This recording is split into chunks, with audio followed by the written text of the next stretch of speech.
90 দশকের দিকে যেসব সিনেমা তৈরি করা হতো যেগুলোর মধ্যে বেশিরভাগ সিনেমা কাহিনীর দিকে ফোকাস না দিয়ে নোংরা এবং বাজে সিনগুলোতে ফোকাস দিয়ে তৈরি করা হতো। আর সেসব নোংরা মুভিতে অভিনয় করা একজন জনপ্রিয় নায়িকার নাম হচ্ছে শাকিলা। গ্রামের সরল সহজ মেয়ে কিভাবে এই লাইনে এসেছিল আর তার সাথে ঠিক কি কি ঘটেছিল তা আজকের এই ভিডিওটি দেখলে জানতে পারবেন। মুভির কাহিনীতে অনেক 18+ দৃশ্য রয়েছে, তাই আপনার বয়স যদি 18 বছরের নিচে হয় তাহলে আজকের এই ভিডিওটি আপনার জন্য না। শুরুতেই আমরা জনপ্রিয় নায়িকা শাকিলাকে দেখতে পাই, যে তার নেক্সট সিনেমার জন্য শুটিং করছে।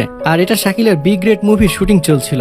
আর পাবলিকও শাকিলার মুভি এত বেশি ভালোবাসে যে শাকিলা আজ দেশের সবচাইতে জনপ্রিয় নায়িকা হয়ে উঠেছে। কিন্তু হঠাৎ কেন জানি সারা দেশে শাকিলার সিনেমার বিরুদ্ধে তীব্র আলোচনা এবং প্রতিবাদ শুরু হয়, যার ফলে ফিল্ম ইন্ডাস্ট্রি এবং সিনেমা হল থেকে শাকিলার সিনেমাকে ব্যান করে দেওয়া শুরু করে।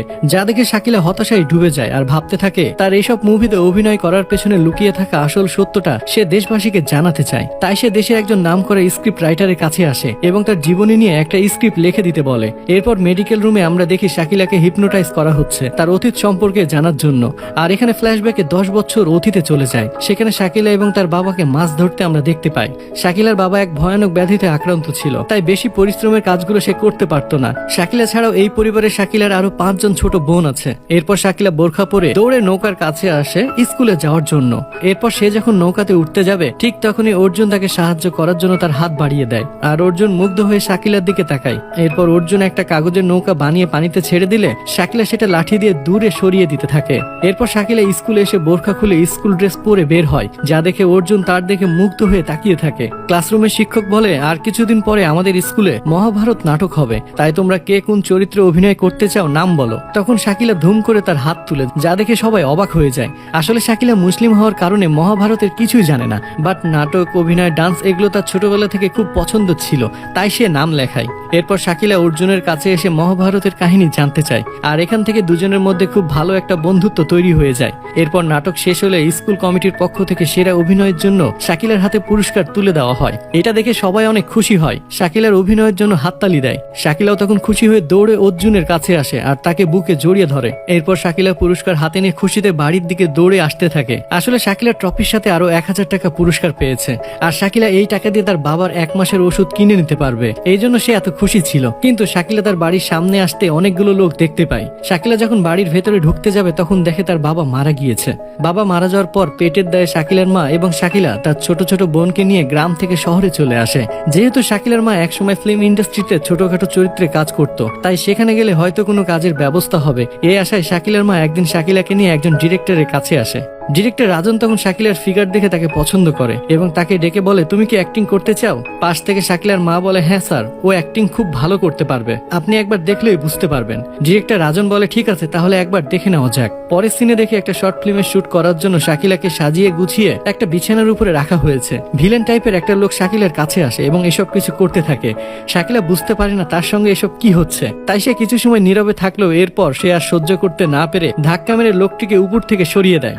ওদিকে শাকিলার মা ডিরেক্টরের সাথে বসে লাল পানি খাওয়া শুরু করেছে। এর মাঝে শাকিলা সেখানে এসে মা বলে ডাক দেয়। শাকিলার মা পিছে তাকিয়ে দেখে শাকিলা এই অবস্থায় দাঁড়িয়ে আছে। ডিরেক্টর রাজন তখন শাকিলার মাকে ইশারা করে শাকিলার কাছে যেতে বলে।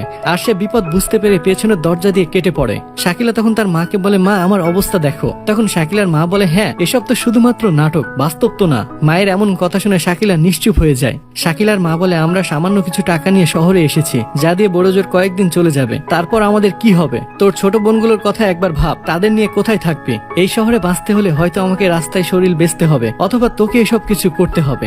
এখন সিদ্ধান্ত তোর উপর। এই কথা শোনার পর শাকিলা তার মায়ের ইজ্জত বাঁচানোর জন্য বাধ্য হয়ে নিজের ইজ্জত বিলীন করতে শুরু করে। এইভাবেই কিছুদিন কেটে যায়। আমরা দেখি শাকিলা বাড়িতে একা বসে সিগারেট খাচ্ছে আর মনে মনে বলছে, আমি যা করছি এগুলোর মাঝে আমি কখনোই মানসিক শান্তি খুঁজে পাই না, কিন্তু বিধবা মা আর আমার বাবাহারা এই 5 বোনকে দেখলে আমি সব কষ্ট ভুলে যাই। এরপর 10 বছর কেটে যায় আর সে টিভিতে সিল্ক এবং সেলিম খান নামের দুজন অভিনেতা অভিনেত্রীর অভিনয় দেখতে থাকে আর বলতে থাকে, এই সময় চলচ্চিত্র জগতে এই দুজন সবচেয়ে বেশি জনপ্রিয়। সিল্ক এবং সেলিম খান আমার স্বপ্ন, আমি হয়তো একদিন সিল্কের মতো এমন জনপ্রিয় একজন অভিনেত্রী হব। সিন বর্তমানে আসলে শাকিলা অচেতন অবস্থায় বলছে, টাকার জন্য আমি যখন যে অভিনয়ে প্রস্তাব পেয়েছি সেই অভিনয়ে রাজি হয়েছি, তবে আমি অনেক ছোট ছোট অভিনয় পেতাম। এরপর সেলিম খানের গাড়ি একটা শুটিং স্পটে আসতে দেখি। সেলিম খান গাড়ির ভেতর থেকে হাত বের করে ইশারা করতেই অনেক ফ্যান তার অটোগ্রাফ নেওয়ার জন্য গাড়ির কাছে ছুটে আসে। আসে। শুটিং সেটের ভেতরে আসলে সিনেমার ডিরেক্টর তাকে জানায় যে আজকে সিল্ক ম্যাডাম আসেনি, তাই আমি জুনিয়র 3 জনকে বেছে রেখেছি, আপনাকে এদের সঙ্গে শুটিং করতে হবে। তখনই দেখি এই 3 জনের ভেতরে শাকিলাও একজন ছিল। সেলিম খান তখন শাকিলাকে পছন্দ করে। সৌভাগ্যক্রমে সেলিম খানের সিনেমায় চান্স পাওয়াতে শাকিলা তো মহা খুশি। একটু পর শুটিং শেষ হলে সেলিম খান তাকে বলে, অনেক ভালো অ্যাক্টিং করেছো তুমি, একটা সুযোগ তোমাকে দেওয়া উচিত। এই বলে সেলিম খান তার একটা লোকের কাছে কল করে আর বলে, পরবর্তী সিনেমার হিরোইন আমি খুঁজে পেয়েছি। এটা শুনে শাকিলা তো মহা খুশি হয়ে যায়। এরপর সেলিম খান শাকিলার হাত নিজের হাতে নিয়ে বলে, আজ রাতে দুজন মিলে স্ক্রিপ্ট রিভাইজ করে নিব, তাই সন্ধ্যায় আমার বাসাতে চলে এসো। এটা শুনে শাকিলা বুঝে যায় সেলিম খান কেন তাকে সিনেমাতে চান্স দিতে যাচ্ছে। এরপর দেখি সন্ধ্যায় ফার্ম হাউসে সেলিম খান শাকিলার জন্য অপেক্ষা করে, কিন্তু শাকিলা যায় না। এরপর আমরা জনপ্রিয় হিরোইন সিল্ককে দেখতে পাই, যেখানে তার একটা মুভির শুটিং চলছে। তো একজন লোক তাকে সবকিছু বুঝিয়ে দিতে থাকে। এই সময় পাশে ডিরেক্টর রাজন এবং শাকিলাকে কথা বলতে আমরা দেখতে পাই। ডিরেক্টর রাজন শাকিলাকে বলে, আজকে সিল্কের সাথে তোর সিন আছে, তার মানে পুরো ইন্ডিয়া তোকে দেখবে, তো মনোযোগ দিয়ে অভিনয় করবে। এই বলে রাজন সিল্কের সঙ্গে শাকিলার পরিচয় করিয়ে দেওয়ার জন্য নিয়ে আসে। এরপর শুটিং শুরু হলে শুরুতে শাকিলা একটা গ্লাসে করে জুস নিয়ে সিল্কের কাছে এসে বলে, ম্যাডাম আপনার জুস। সিল্ক তখন জুসের গ্লাস ধরে ইচ্ছা করে নিজের শরীরের ভিতরে সেটা ফেলে দেয় আর উঠে দাঁড়িয়ে শাকিলাকে থাপ্পড় মেরে বলে, সামান্য এই কাজটুকু ঠিকভাবে করতে পারিস না, আর তুই কিনা নিজেকে সিল্ক ভাবতে শুরু করেছিস, তুই কাপড় খোলা ছাড়া আর কি করতে পারিস। এই ঘটনার পর শাকিলা মানসিকভাবে ভেঙে পড়ে, কারণ শাকিলা এই স্বপ্ন বুকে আঁকড়ে ধরে বেঁচে আছে যে সে একদিন সিল্কের মতো একজন জনপ্রিয় নায়িকা হবে, সিল্কের মতো তার সুন্দর একটা সুখের জীবন হবে। তাই শাকিলা হতাশায় বোতলের ভাঙ্গার টুকরো হাতে নিয়ে এই ঘৃণার জীবন থেকে মুক্তি পাওয়ার জন্য নিজের হাত কাটতে যায়। ঠিক সেই সময় টিভিতে দেখে জনপ্রিয় অভিনেত্রী সিল্ক আজ আত্মহত্যা করেছে। তথ্য পাওয়া গেছে গত কয়েক মাস থেকে নাকি সে খুব ডিপ্রেশনে ছিল। এটা শুনে শাকিলা থমকে যায়। সে ভেবেছিল সিল্কের মতো অবস্থানে গেলে জীবনের সুখ খুঁজে পাওয়া যায়। সিল্ক এইভাবে হঠাৎ করে চলে যাওয়ায় পুরো ফিল্ম ইন্ডাস্ট্রি একটা বড় ধাক্কার মুখে পড়ে। আর এই ধাক্কা সামাল দেওয়ার মতো তাদের কাছে একটাই অপশন ছিল, আর সেটা হলো শাকিলা। যার কারণে সিল্কের মৃত্যুর পর শাকিলার কেরিয়ার রকেটের গতিতে উপরের দিকে উঠতে থাকে। কয়েক মাসের ভেতরে শাকিলা পুরো দেশে সুপারস্টারে পরিণত হয়। এদিকে সুপারস্টার সেলিম খান একদিন শুটিং স্পটে আসার পর বরাবরের মতো গাড়ির ভেতর থেকে তার হাত বের করে ইশারা করে, কিন্তু আজকে কোনো ফ্যান ফলোয়ার তার কাছে ছুটে আসে না। সেলিম খান যখন গাড়ি থেকে বের হয় তখন অ্যাসিস্ট্যান্ট বলে, সবাই শাকিলার শুটিং দেখতে গিয়েছে। এটা দেখে সেলিম খান একটু রেগে যায়। ঠিক তখনই শাকিলা সেখানে আসে এবং সেলিম খানকে সালাম জানিয়ে বলে, স্যার কেমন আছেন? সেলিম খান বলে, কিরে শাকিলা, খুব বড় সুপারস্টার হয়েছিস তাই না? এমন সম্মান দেওয়ার নাটক আমার সামনে করবি না।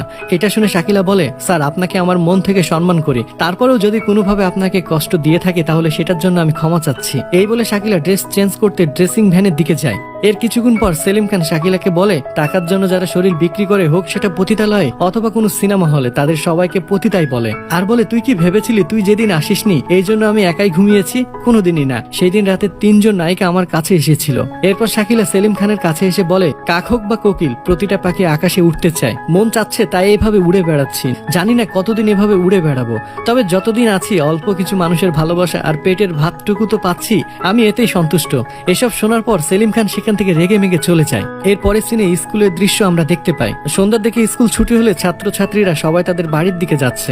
তখন একটা মেয়েকে কিছু বখাটে ছেলে ধর্ষণ করে, আর এই নিয়ে পরের দিন নিউজ ছড়িয়ে পড়ে। সেলিম খান একজন রিপোর্টারকে বাসায় ডেকে বলে, সব ঘটনার জন্য শাকিলার মুভি দায়ী, এমন নিউজ ছড়ালে শাকিলার মুভি বন্ধ হয়ে যাবে। এরপর নায়ক সেলিমের কথা মতো এইসব ঘটনার জন্য শাকিলার মুভিকে দায়ী করা হয়, যার কারণে শাকিলার মুভিগুলো এক এক করে ব্যান করে দেওয়া হচ্ছে। আর ব্যান হয়ে যাওয়া মুভির টাকাগুলো শাকিলাকে আবার ডিরেক্টরকে ফিরিয়ে দিতে হয়। শাকিলা যখন নিঃস্ব হয়ে বাড়ি ফিরছিল তখন তার ড্রাইভার বলে তার মা নাকি তাকে বাসায় যেতে নিষেধ করেছে, যা শুনে শাকিলা একদম একা হয়ে যায়। এরপর সে তার এক বান্ধবীর বাসায় যায়। তার বান্ধবী সোহানা একটা কার্ড দেখায়, যেটি ছিল একটি অ্যাওয়ার্ড অনুষ্ঠানের কার্ড, যেটি দেখে তারা দুজন অনেক খুশি হয়ে যায়। এরপর সে অ্যাওয়ার্ডে সেলিম খান অ্যাওয়ার্ড পায়। অ্যাওয়ার্ড পাওয়ার পর সেলিম খান স্টেজে উঠে মেয়েদের অধিকার এবং সম্মান নিয়ে বক্তব্য দিতে শুরু করে। এমন সময় অনুষ্ঠানের বাইরে এসে দেখি সোহানা আর শাকিলা এই অনুষ্ঠানে যোগ দেওয়ার জন্য আসছে। এমন সময় সিকিউরিটি গার্ড শাকিলাকে দেখে বলে, আরে শাকিলা ম্যাডাম, আপনি এখানে? আমি তো আপনার অনেক বড় একজন ফ্যান। তখন সবাই শাকিলাকে দেখে অটোগ্রাফ নিতে তার কাছে চলে আসে। তখন সেলিম খান সেখানে যায় এবং তাকে অপমান করে, যার ফলে শাকিলা মন থেকে অনেক আঘাত পায়। এরপর ডিরেক্টর রাজন তার কাছে যায় এবং বলে, সেন্সর বোর্ড সিনেমার উপর থেকে ব্যান তুলে নিতে শুরু করেছে, আর আমি তোমার জন্য একটা নতুন সিনেমার প্রচার নিয়ে এসেছি, এখন শুধু তুমি রাজি হলেই হবে।